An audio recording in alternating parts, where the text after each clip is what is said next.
Chapter 11. The Nine Situations. Sun Tzu said, "The art of war recognizes 9 varieties of ground: dispersive ground, facile ground, contentious ground, open ground, ground of intersecting highways, serious ground, difficult ground, hemmed-in ground, desperate ground." When a chieftain is fighting in his own territory, it is dispersive ground. When he has penetrated into hostile territory, but to no great distance, it is facile ground. Ground the possession of which imports great advantage to either side is contentious ground. Ground on which each side has liberty of movement is open ground. Ground which forms the key to 3 contiguous states, so that he who occupies it first has most of the empire at his command, is a ground of intersecting highways. When an army has penetrated into the heart of a hostile country, leaving a number of fortified cities in its rear, it is serious ground. Mountain forests, rugged steeps, marshes, and fens, all country that is hard to traverse, this is difficult ground. Ground which is reached through narrow gorges and from which we can only retire by tortuous paths, so that a small number of the enemy would suffice to crush a large body of our men, this is hemmed-in ground. Ground on which we can only be saved from destruction by fighting without delay is desperate ground. On dispersive ground, therefore, fight not. On facile ground, halt not. On contentious ground, attack not.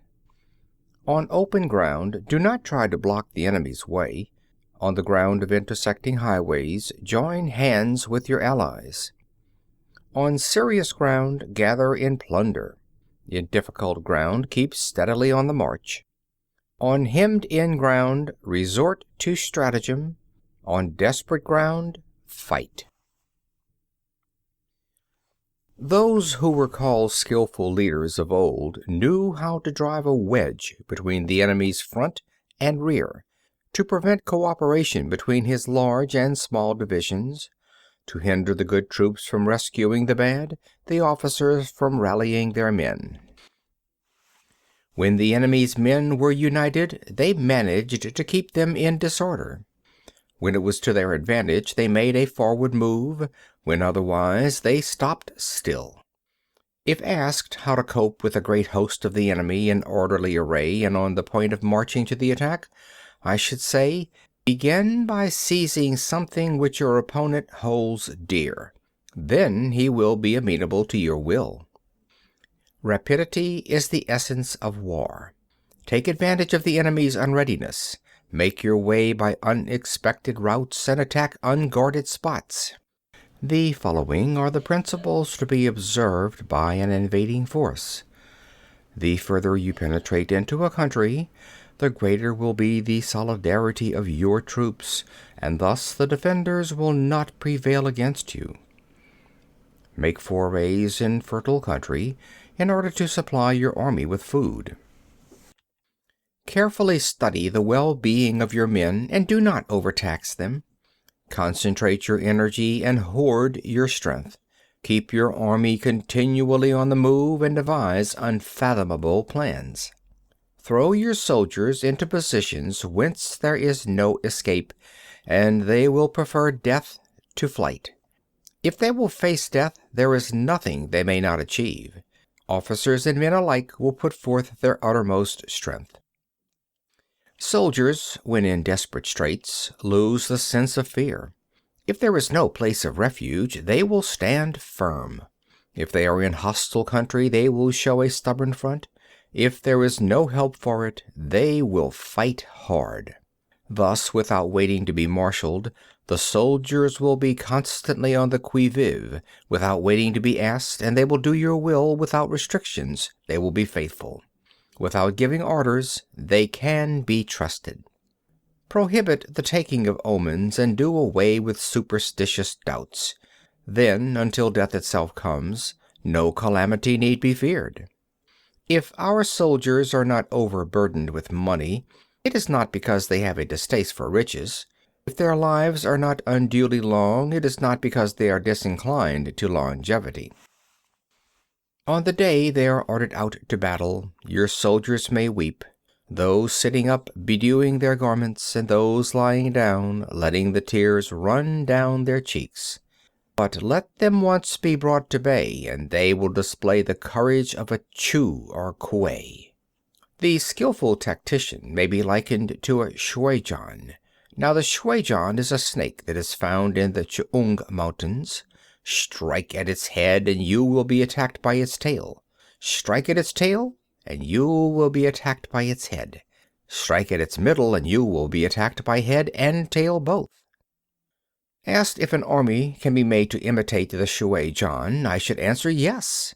For the men of Wu and the men of Hui are enemies. Yet, if they are crossing a river in the same boat and are caught by a storm, they will come to each other's assistance, just as the left hand helps the right. Hence, it is not enough to put one's trust in the tethering of horses and the burying of chariot wheels in the ground. The principle on which to manage an army is to set up one standard of courage which all must reach. How to make the best of both strong and weak, that is a question involving the proper use of ground. Thus the skillful general conducts his army just as though he were leading a single man, willy-nilly by the hand. It is the business of a general to be quiet and thus ensure secrecy, upright and just, and thus maintain order. He must be able to mystify his officers and men by false reports and appearances, and thus keep them in total ignorance. By altering his arrangements and changing his plans, he keeps the enemy without definite knowledge. By shifting his camp and taking circuitous routes, he prevents the enemy from anticipating his purpose. At the critical moment, the leader of an army acts like one who has climbed up a height and then kicks away the ladder behind him. He carries his men deep into hostile territory before he shows his hand. He burns his boats and breaks his cooking pots. Like a shepherd driving a flock of sheep, he drives his men this way and that, and nothing knows whither he is going. To muster his host and bring it into danger, this may be termed the business of the general. The different measures suited to the 9 varieties of ground, the expediency of aggressive or defensive tactics, and the fundamental laws of human nature, these are things that must most certainly be studied.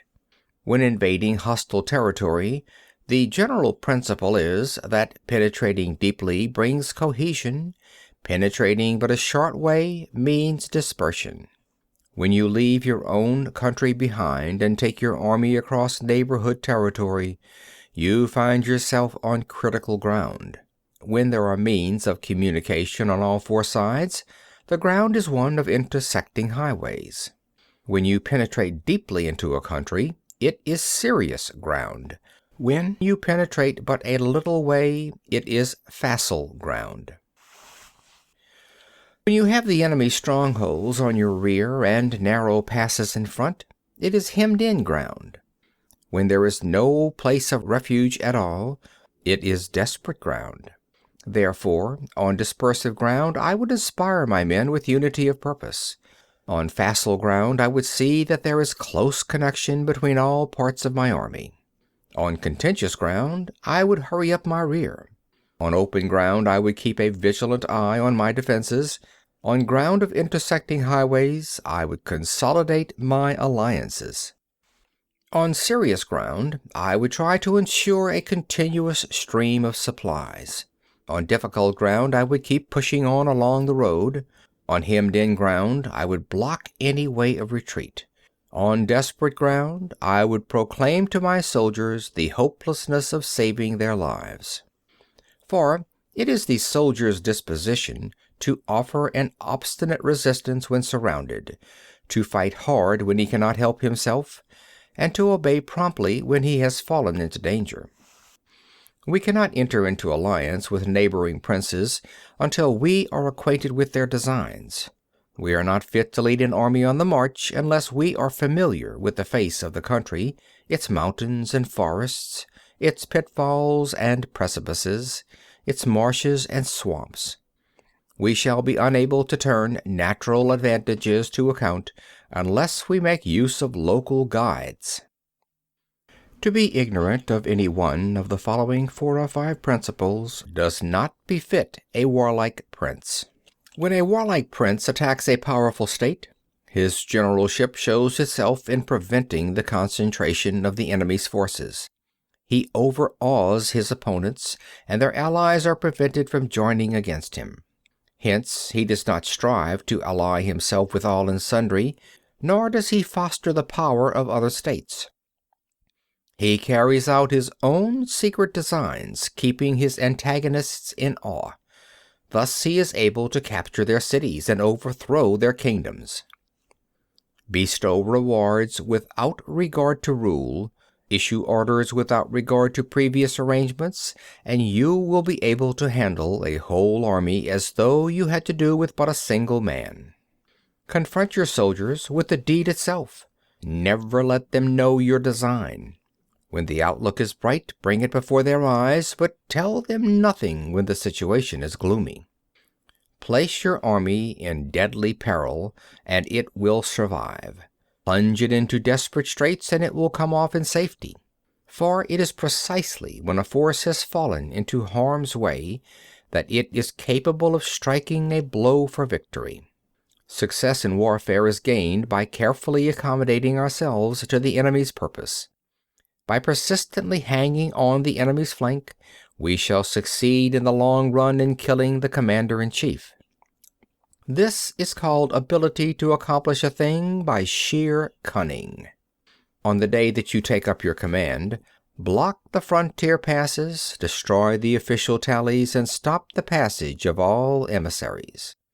Be stern in the council chamber so that you may control the situation. If the enemy leaves the door open, you must rush in. Forestall your opponent by seizing what he holds dear, and subtly contrive to time his arrival on the ground. Walk in the path defined by rule, and accommodate yourself to the enemy until you can fight a decisive battle. At first, then, exhibit the coyness of a maiden until the enemy gives you an opening. Afterwards emulate the rapidity of a running hare, and it will be too late for the enemy to oppose you. End of chapter 11.